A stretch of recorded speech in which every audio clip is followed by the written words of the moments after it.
There's a number in your bank account right now, and it's probably not the number you wish it was. Maybe it's close to zero. Maybe it's a few thousand. Maybe you've managed to scrape together $20 or $30,000 through sheer force of will.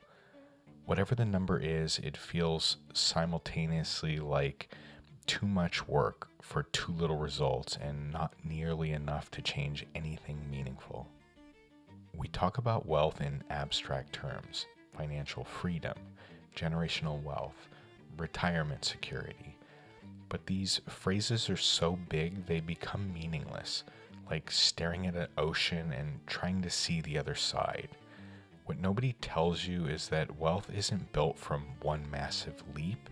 It's built from three specific moments that fundamentally alter your relationship with money, with work, and with the future. Most people never hit the first milestone because they're aiming at the wrong target. They're chasing financial independence when they haven't even achieved financial breathing room. The milestones matter because each one unlocks something that can't be purchased, only earned through a specific accumulation of resources and psychology. It's not about the math, although the math is actually pretty simple. This is more about what happens in your nervous system when you cross certain thresholds, and why most people sabotage themselves right before they get there. The interesting thing about these milestones isn't reaching them, it's what stops people from reaching them when they're so close that they can be touched. The first milestone is $1,000 in the bank. Not $1,000 in checking that will be gone at the end of the month. 1,000 sitting somewhere you don't touch, $1,000 that exists purely as a buffer between you and catastrophe. If you've never had this, it's hard to explain what changes. If you have had it, you remember the moment you realized you could handle a flat tire without panic, or an unexpected medical bill without borrowing.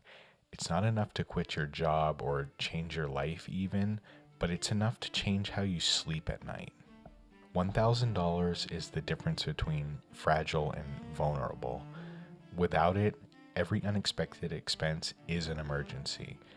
If your car makes a strange noise, your chest starts to tighten because you know you can't afford it. If your kid needs something for school, you start calculating which bill could be late. This is what being broke actually means. Not poverty necessarily, but the absence of any margin for error. With that $1,000 sitting there untouched, that same strange noise that was causing you panic is just now an annoyance. It's, of course, an unwelcome bill, but it's not existential. You're not calling relatives or friends or digging for credit cards or lying awake doing impossible math. You just handle it.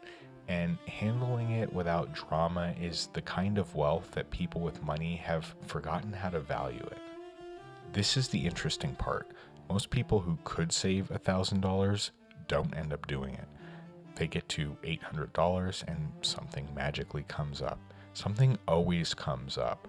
Or they hit 900 and decide they deserve to treat themselves because they've been so disciplined.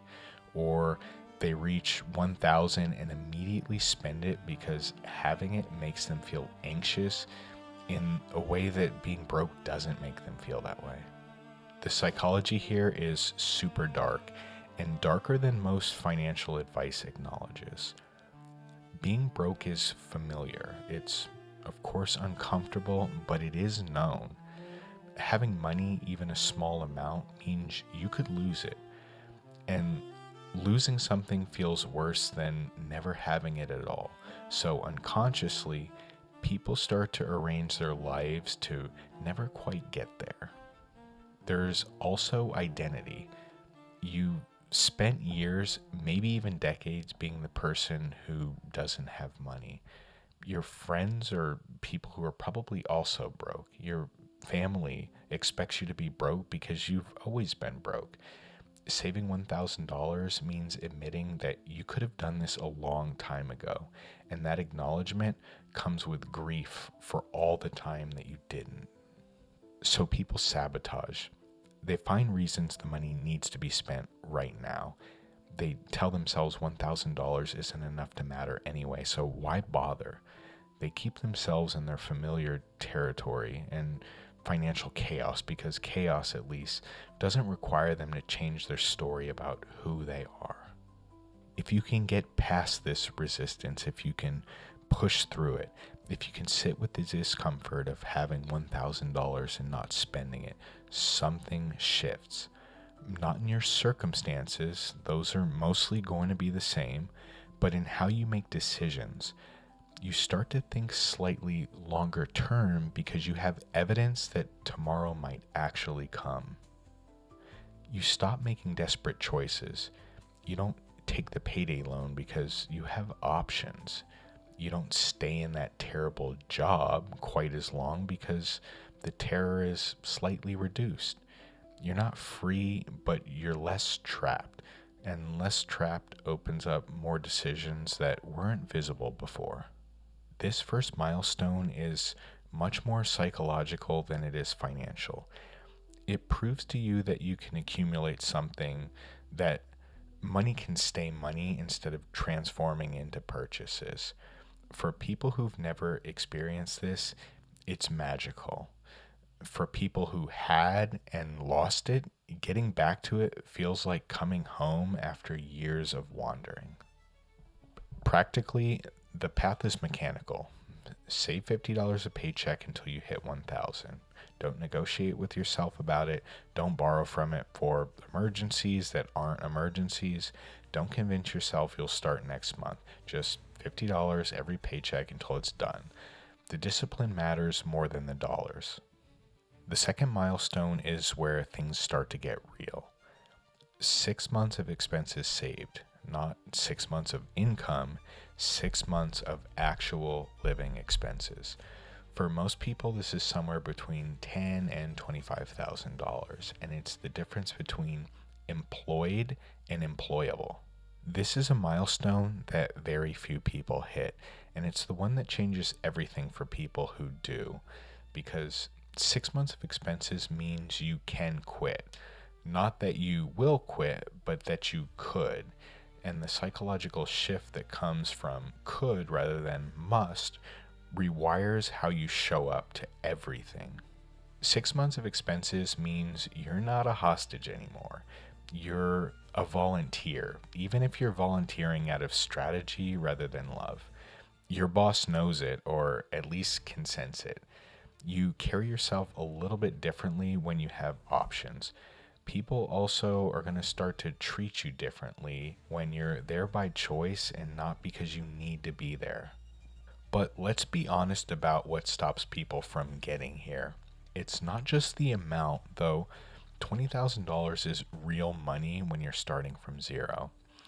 It's the sustained discipline required over years and the thousand small decisions to not spend money that you could spend. Every month for maybe 2 or 3 years, you have to choose the milestone over the moment. Your friends go out, you might stay in. A new phone launches, you somehow manage to keep the old one. That vacation looks amazing and you decide not to go. This isn't deprivation exactly, but it feels like it when everyone around you is spending and you're the only one saving. The social pressure is immense and rarely acknowledged. We live in a culture that equates spending with living, where treating yourself is considered self care and frugality is seen as joyless. To save 6 months of expenses, you have to be willing to be the weird one, that cheap person in the group, the person who always has an excuse of why you can't join. There's a really cruel part to this. The people closest to you will undermine this goal, usually unconsciously. They don't want you to change because your change implies that maybe they should change, and they don't want to. So they'll tempt you, maybe even mock you, tell you you're overthinking it, remind you that you only live once. They love you and they're sabotaging you somehow, and they don't even know it. Then there's the marathon problem. $1,000 takes a few months of focused effort. You can see the finish line from the start. 6 months of expenses takes years for most people, and years is a long enough time to lose motivation, to forget where you started, where you came from, to convince yourself it's not worth it. You'll get to month 18 with 12,000 saved, and the car will need major repairs. You'll tell yourself you'll just dip into the savings account just this once and rebuild it. But dipping breaks the seal, and once the seal is broken, the savings becomes just another account you borrow from when life gets expensive, which it always is. Or you get to 15,000 and decide, you know what, I've saved enough. That 15,000 is basically the same as 20,000, right? That you deserve to relax from the discipline now. This is the ego talking, the part of you that wants credit for effort rather than the results. 15,000 is not the same as 20,000 when the goal is 6 months of expenses. The psychology of this milestone is about delayed gratification stretching over years, and humans really suck at this. They evolve for immediate threats and immediate rewards. Saving for a future that's years away for a benefit that's purely hypothetical until you need it, this goes against our wiring. Most people can't do it, which is exactly why it matters so much for the people who can. If you make it to 6 months of expenses saved, you start to enter a different category of person. Not rich, because you're not rich at this point, but stable in a way that most people never experience. You can negotiate salary because you can just walk away if you're not getting what you want. You can set boundaries at work because being fired isn't financial death to you. You can take smart risks because you have a runway. This milestone changes your relationship with fear. Not that you stop being afraid. Fear is data, and data is useful, but the fear stops running your life. You make decisions from a place of strategy rather than desperation, and strategic decisions compound better than desperate ones over time. You also start to see opportunities that were always there but were invisible to you before. A friend mentions a side project that could make money, and instead of dismissing it because you can't afford to take time away from your job, you actually start to consider it. A better job opens up but requires you to move or take a temporary pay cut, and you can actually evaluate it instead of automatically declining.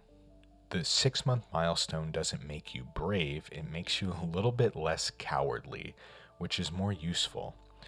Bravery is overrated and often reckless, but reducing cowardice, giving yourself options so you don't have to accept every indignity and injustice just to keep the lights on, that's transformative. The practical path to 6 months of expenses requires brutal honesty about what your expenses actually are. Not what you wish they were or what they should be, but what you actually spend month after month. Track everything for 3 months, then multiply the average by 6. That's your target. Then you automate. Every paycheck or percentage goes straight to savings before you see it, before you can spend it, before you can negotiate with yourself about it. Not, I'll save what's left at the end of the month. That results in zero savings, of course, because there's never anything left. You save first, then you live on the rest. This is going to feel really restrictive at first. You're going to resent the automation, resent the constraint, resent that your friends seem to be living better than you are. This resentment is actually pretty normal and it's useful. It's the price of admission to a different future. Sit with it, acknowledge it, but don't let it derail the plan. And when you're 2 years in, when you're close but not quite there yet, when you're exhausted from the discipline and starting to question whether all of this is really worth it, that's when the milestone is actually being built.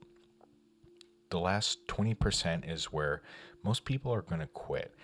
It's where the difference between people who built wealth and people who talk about building wealth becomes visible. The third milestone is the one that nobody really talks about, and it's because so few people reach it. 1 year of expenses saved. For most people, this is between $40,000 and $60,000, and it's the difference between financial security and financial freedom. 1 year of expenses means you can leave your job with no plan. Not that you should, but that you could. And this is a mini sort of financial freedom. And it changes everything. You can take a year to retrain for a different career. You can start a business without backup income. You can take care of a sick parent without negotiating with HR. You can just stop and think about what you actually want instead of what you need to survive. This milestone is rare enough that most people don't have a reference point for what it feels like. But ask anyone who's gotten here and they'll tell you the money matters less than the time. You're no longer selling your hours to the highest bidder. You have a year to spend however you choose, and that year can be used to build something that might buy you more years. But the path to 1 year of expenses is where the real psychological warfare begins, because by the time you have 6 months saved, you've already proven you can delay gratification.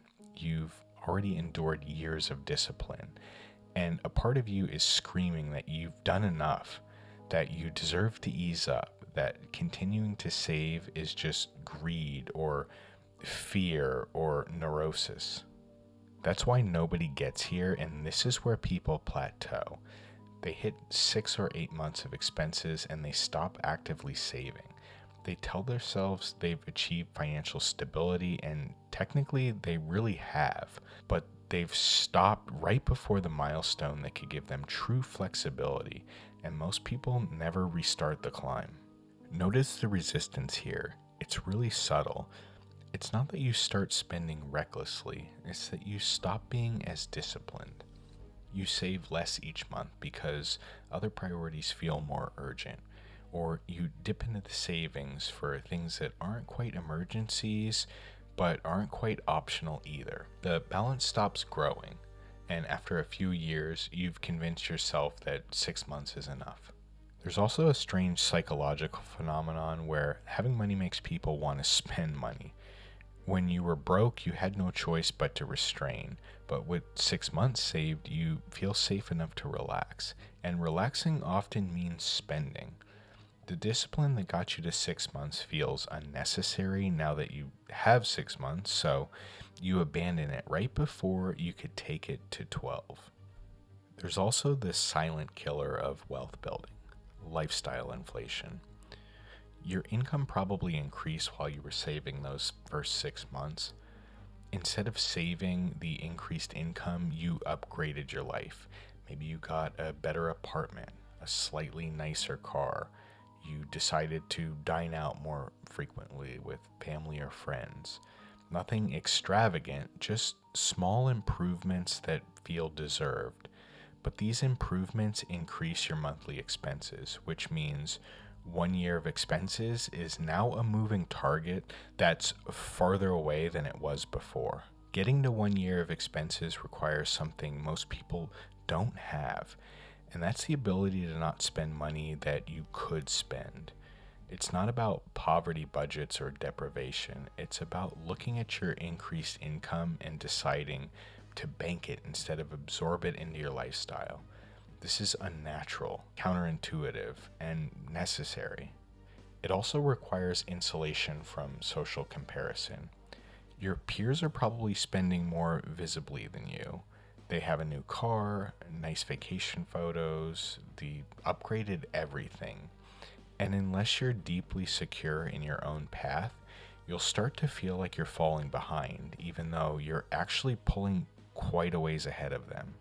The 1 year milestone takes most people 5 to 7 years to hit from zero, assuming that they don't sabotage themselves somewhere along the way. 5 to 7 years is a long time to go through multiple phases of motivation, to question a plan 100 or 1,000 times, to nearly quit a dozen. The people who make it aren't necessarily smarter or more disciplined, they're just more stubborn about not giving up when it stops feeling productive. But here's what happens when you get there. You stop thinking about money the same way, not because you're rich now, which again, you're not, but because you've proven to yourself that you can build something significant through sustained effort over many years. That proof generalizes. If you can do this, what else could you do? 1 year of expenses also means you're now investing, not just saving the money, because at this level, inflation is eating your savings if you're just parking it in a savings account. You're learning about markets, risk, compound growth. You're making decisions that are going to echo and follow you for decades, and you have enough buffer that you can make some mistakes without destroying yourself. This is the moment where wealth starts to build momentum. The first 1,000 is psychological, 6 months is practical, but 1 year is exponential. It's the point where your money starts working for you in ways that actually matter, where the returns on your savings start to become meaningful, where you're not just preventing disaster, but actively building towards something. Most people never get here.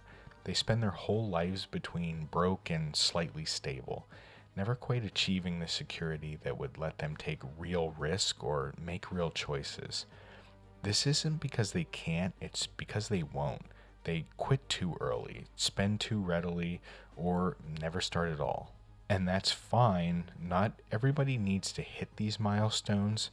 Some people value present experiences over future security, and that's a completely valid choice. But it should be a conscious choice, not some default that happens because nobody ever explained what the milestones actually unlocked. What do these 3 milestones have in common? Because the pattern matters more than the specific numbers. Each milestone is fundamentally about buying time and options. 1,000 buys you time to fix a problem without panic. 6 months buys you time to find better work. 1 year buys you time to reinvent yourself entirely. They're also each about crossing psychological thresholds that change how you relate to money, work, and risk. The numbers matter, but what matters more is proving to yourself that you can delay gratification, that you can plan beyond the next month, that you can build something invisible that creates visible effects. Every milestone feels impossible until you actually hit it, and then it feels inevitable. Looking back from $1,000, you can't imagine how you survived without it. Looking back from 6 months, 1,000 seems quaint. Looking back from 1 year, you barely remember what it was like to live paycheck to paycheck. The impossibility is always in the imagination, not the execution. But the execution requires confronting parts of yourself you'd rather not see. The part that's afraid of success because success means responsibility. The part that's comfortable being broke because being broke is familiar. The part that sabotages good things because deep down you don't believe you deserve them. These milestones expose self-sabotage like nothing else I've seen. You'll find reasons the money needs to be spent. You'll create emergencies that are not emergencies. You'll suddenly need things you didn't need last month. This isn't weakness, it's your psychology protecting you from the change, even when change is what you claim you want. The people who make it through do something simple. They decide the milestone matters more than the moment. Not once, but every single time there's a choice between spending and saving. They build a habit of choosing the future over the present, and eventually that habit becomes automatic. Automatic enough that it doesn't require willpower anymore. But that automation takes years to develop, and it's in those years you'll watch other people living seemingly better lives. They're traveling, upgrading, experiencing things you're not experiencing because you're saving that money. The discipline will feel pointless sometimes, even when the milestone is still far away and pretty abstract. This is where vision matters. You need to know why you're doing this, not in some vague financial security sort of way, but in a very specific, I want to be able to quit my job if the boss crosses the line one more time kind of way. The more concrete you can be in your why, the easier it is to choose the milestones when they appear. Let's address the elephant in the room. These milestones assume a certain level of income, and not everybody has that income. If you're working full-time and can't afford food and rent, saving $1,000 isn't a discipline problem, it's a math problem that requires a different solution. Here's what is true. Most people watching this can save money. You might be choosing not to or not choosing at all, just letting money flow through life without direction. The first step is always awareness. Track every dollar for 1 month and see where it actually goes. Not where you think it goes, but where it's actually going. You're going to find leaks, subscriptions you forgot about, convenient spending that adds up faster than you realize, small daily purchases that become significant monthly expenses. These leaks aren't moral failures. They're just inattention, but attention can always plug these holes, and plugging them creates the margin you need to start building towards that first milestone. If you genuinely have no leaks and no margin, then the path forward is going to be a little bit different for you. You're going to have to increase your income. You're going to have to get a better job, get a second job, develop skills that pay more. I know I had to do a couple of these things. It's very, very hard. You can create something to sell. This is harder than cutting expenses, but it's not impossible. And it's necessary if the math is not going to work otherwise. Back to the milestones themselves. 1,000, 6 months, 1 year. Each one takes longer than the last. Each one requires more sustained discipline. Each one unlocks more significant changes in how you live.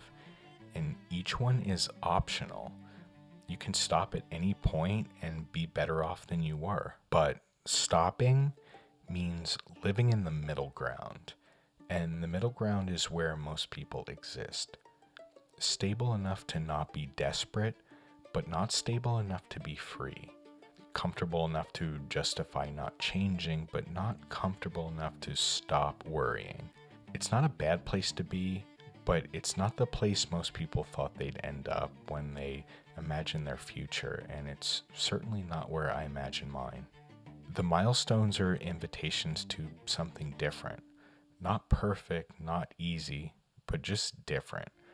They're permission to stop living reactively and start living strategically. They're proof that future planning isn't about being rich or only for rich people. It's for anyone willing to prioritize future comfort over present convenience. And here's the thing about proof. Once you have it, you can't unknow it. You can't unsee it. Once you've hit $1,000 and felt what it feels like to not panic every day once something unexpected happens, you can't go back to thinking what level of stress is acceptable. Once you've hit 6 months and felt what it feels like to have options, you can't go back to feeling trapped every day. The milestones change you, not just your bank account. So where does this leave you? Probably somewhere between 0 and one of those milestones, looking at the distance between here and there, wondering if it's worth it. The honest answer is, it depends on what you value. If you value present experience above all else, maybe it's not worth it for you. But if you value agency, options, the ability to make choices from strategy rather than fear, then yes, this is definitely worth it. The path is simple. Decide which milestone you're aiming for, calculate what it requires, automate the savings, and then live your life on what's left. Don't be glamorous, you don't have to be exciting, just mechanical execution over time. Simple but not easy, because simple means there's no excuses when you don't do it. You're going to want to quit. Everybody wants to quit. The difference between people who build wealth and people who don't is just whether they quit or keep going when quitting feels like the reasonable choice. Most of the time, quitting feels reasonable. Just keep going anyway. And when you hit that first milestone, when you see $1,000 sitting in your account untouched, available for emergencies, but not being used because there is no emergency, notice how you feel. Not relief exactly, but something else. That's what financial security feels like at its most basic level, and it's worth more than almost anything you could have bought with that $1,000. The second milestone will take longer, and you're going to doubt yourself a little more. The temptation to quit will be stronger because you'll be deeper in the process with a lot more to lose.